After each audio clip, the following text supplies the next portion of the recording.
Hello, this is Liz. Welcome to my little urban homestead. More canning today, but I think you've got to know me by now that I like to reduce the cost of living, and so in this circumstance I've reduced it to zero. You can't really get any cheaper than free. Let me show you what I mean. I think this this shadow on there coming off the window. But these were trout given to me mother. A bloke goes trout fishing for fun, and me mum can't use them up as much, and they take up space in a freezer. She hasn't got a small freezer, so I've had to offer. Well, she normally doesn't accept them off him, but I said, take them off him, I'll have them and I'll do something with them. So he brought these round the other week, and they stayed in the freezer until I saw her when she brought them round. I've let them defrost for a day. I've put them in this water to start washing them, cleaning them off and getting them ready for canning. I sorted the fish out, and I thought until I need to use them and that, I'll keep them in the fridge, keep them nice and cool. So I thought I'd just weigh them. So here goes one of them. That one's £1 4 ounce, and this one is, that takes it up to just a touch over £3. £3 trout. Right, as you can see some jars here. I decided last time I bought fish from the fishmongers, the skins and that I saved to make stock from. So I got them out of the freezer yesterday, defrosted them, and they've been simmering away together with the bits from these fish. I put some of last year's onions that is dehydrated. The celery that we did the other week, I put some of that in, and I put some leeks from last year, and that's been simmering away for over half an hour now. So I'm going to can that up as fish stock, so I can get a jar of fish, a jar of stock, and make a chowder. Now, didn't leave a mark. Oh, it did.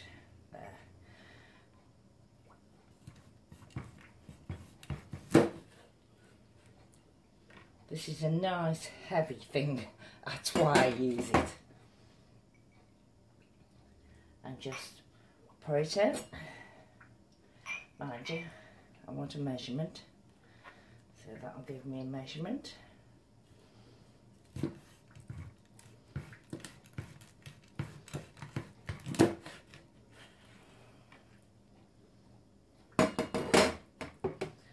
Now, I could open it up and take these bones out, which I might do actually. See how fiddly it is first.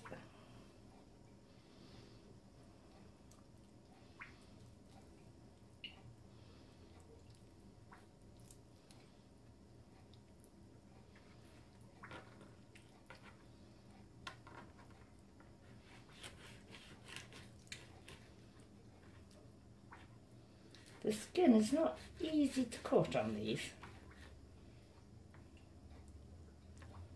It is actually better with that, I have found. And that leaves me the spine there. I think I'll take that out.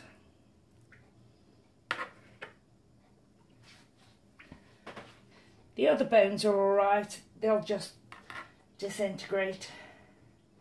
And we'll put it in the jar.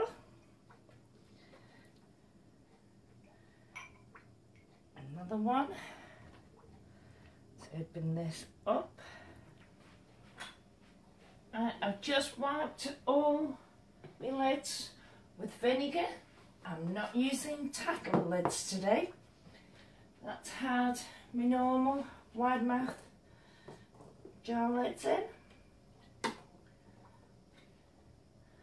just to soften up the seals.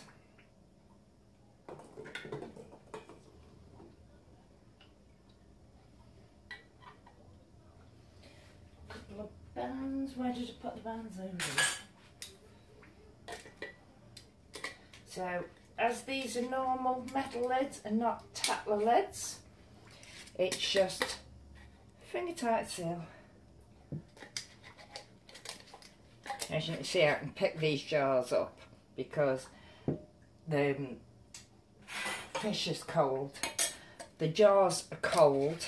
I'm going to put them in a canner with cold water and let it slowly come up to temperature, because I don't want to put it into even warm water because it could shock the jars and crack them. I don't want that happening. There we are.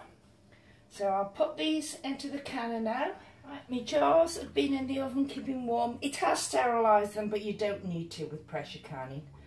The fish stock, I put it through a colander and then it went through a fine mesh sieve. So jars are hot. Let's put some in that one to keep it hot.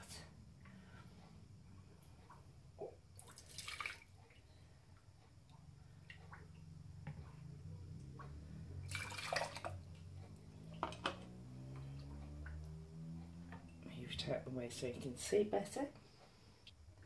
And just fill it up to 1 inch headspace.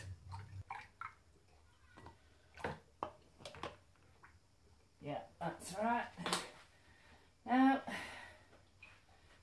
as per usual, always wipe your in. It's not necessary to debubble liquids, but you do need to wipe your in. But you probably can't see for that. Wipe your rim.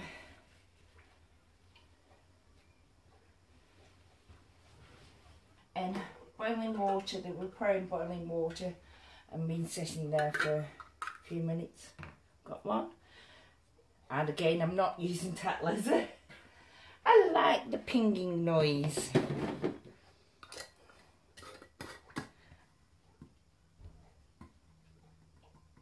Finger tight. I've had the heat underneath my canner to slowly bring the fish up to temperature. And now I can put these in. So I've got 7 half pints of trout in the bottom layer, a half pint of trout in the top layer, together with 4 pints of fish stock in the top layer. So now I'm going to put the lid on and let it come up until it's venting a steady stream of steam. It's now starting to vent a steady stream, so I'll set my timer for 10 minutes. My timer has just gone off now, so I can put the weight on.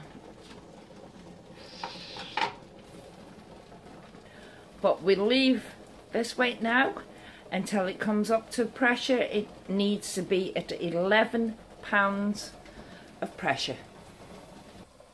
As you can see behind me, the canner is just coming up to pressure, and according to according to the manufacturer's details for the canner fish, you need to process for 100 minutes. That is 1 hour 40 minutes, I think. Yeah, 1 hour 40 minutes. So it's now up to pressure, so I'll lower that a bit and I'll start my timer. don't leave your camera alone. Stay with it. Keep monitoring it and adjust the temperature. If it gets too high, then lower it slightly, very, very slightly. If it gets too low, if it gets below the pressure that it says for that item, in this case the fish, should be at 11 pounds of pressure. If it goes below 11 pounds, you've got to start again from scratch. Bring it up to the pressure and then start your timer from them. So if you spent an hour and a half doing this, and in the last 10 minutes the pressure drops below the 11 pounds, you've got to start it all again from scratch. You've got to bring it back up to 11 pounds of pressure and then start your timer for 100 minutes then. So you don't want to go through all that. So never leave it alone. Just keep tweaking it. Once you've done it several times, you will get an idea of it. But never leave it alone. You can do something constructive, wash your dishes up, do some washing. In my case, I'm going to be baking some bread, and you can read your cookbooks and that and decide what you're going to have.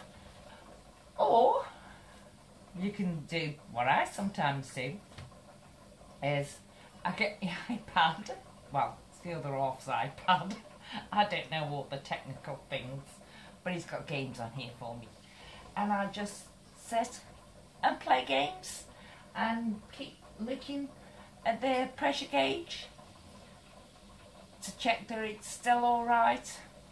So I babysit it for a few hours, for as long as necessary. My timer's just gone off now, so I'm turning the heat off, and I will let it come down so the gauge says 0 pressure. Right. The pressure is dropped, so as the little locking mechanism at the back. I've just taken my weight off and there's no steam at all coming out. So I'll take the lid off now, but you must remember when you do it, turn it away from you, because it will scald you. It is very hot.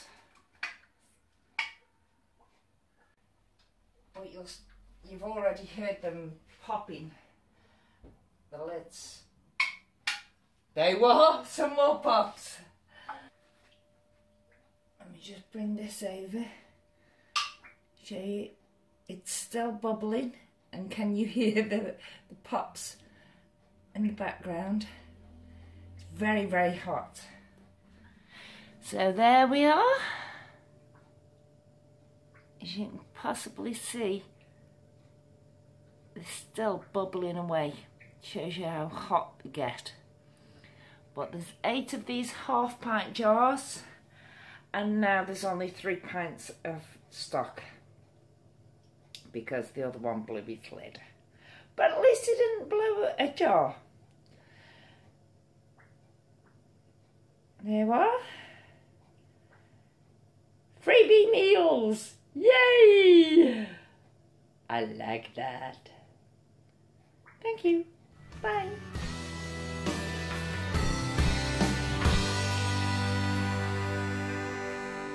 It's a